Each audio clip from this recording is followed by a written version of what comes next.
am all about a good root cause analysis, specifically one that, I don't know, is not performative. It's not like not getting to the root cause. Like, we need actual action when we get to the root cause. And sometimes the basic protocols like 5 whys are really good when used well, but you need that good facilitation, or you need to know kind of like when you've reached the bottom.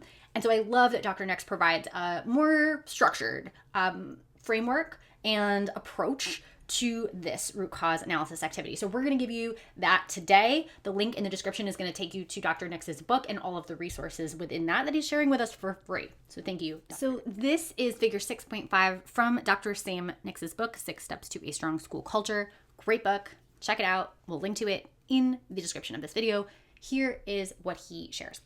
So we have an example problem, like the intervention program that we have been working on with students is not effective. So now the why could be, as an example, employees are just not aware. They need more information about the program. They need more information on how to implement it. Very technical in origin. This is a technical challenge meant with technical solutions like a PD. Contrastly, employees are aware of the program, but they're not implementing it with fidelity. Is also something that may generate technical solutions, right? We need to know how to implement it specifically, but it also may be that there is a mindset shift or an adaptive challenge inherent in this. So I love that he kind of uses that framework of technical versus adaptive challenges. And then he gives us, and this is a template, so you can use this on your own, but he gives this a map the problem step. So we're defining what the problem is, we're breaking it into component parts. And then I love this, I've never heard of this before. Assign points to prioritize which components to solve first. So I'm reading from the book here, but he has an example where he is saying, just use 100 points, and then all of the different components that could be some of the potential causes, assign those based on how likely they are to be true. And then you're going to do the one with the highest point value first. That's what you're going to tackle first.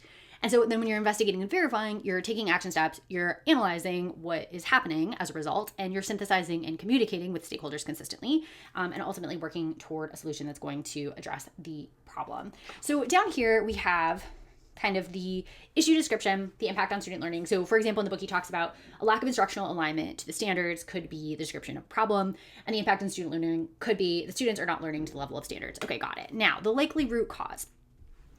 He talks about how maybe teachers have not received enough training on how to implement effectively. Now, the adaptive challenge behind this, as we kind of previewed a moment ago, is that teachers might need to shift their mindset, their beliefs, their behaviors, their attitudes. And it may be that they are struggling with a shift towards student-centered inquiry-based approaches. They're very used to teaching how they've been taught, perhaps how they were taught in teacher school to teach, right?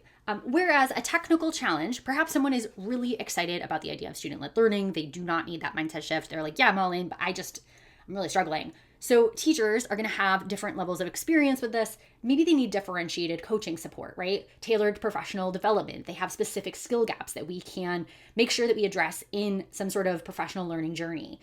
Also, teachers might struggle to have the time in their day to build these skills on their own. So we need, as leaders, to identify that support, figure out how they're getting the support, whether it's kind of a PD staff meeting or, something like coaching, and they need to make time in the day for it. So when we're thinking about possible solutions in this bucket, it might be, providing ongoing support, right? That coaching cycle.